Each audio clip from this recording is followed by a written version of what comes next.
This tense pandemic landscape, we've seen school board meetings across the nation get loud and sometimes out of control. That's why Orange County Public Schools had a special meeting today to figure out how to rein in the chaos and also not step on anyone's rights. WESH News' Bob Hazen is there and joins us now live. Bob, were any changes made?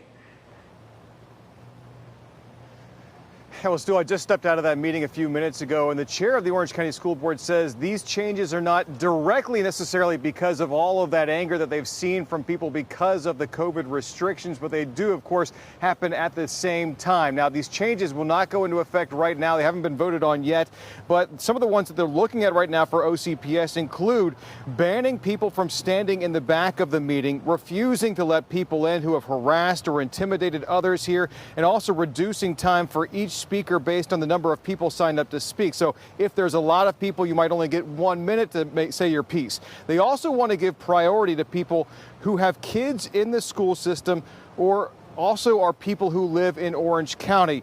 Some members saying that people have come in from all over Central Florida to vent about issues that have nothing to do with Orange County schools. Because there's been a few instances, I think, where parents have not been able to speak on other issues that probably we really needed to hear because people from Volusia County were here on a political topic. Now, again, this was a work session they had today. These changes have not been voted on yet. That will happen later at a different meeting. And at that meeting, ironically, there will have to be public comment before any vote can be had on those potential changes. Reporting live at the Orange County School Board building, Bob Hazen, WESH 2 News.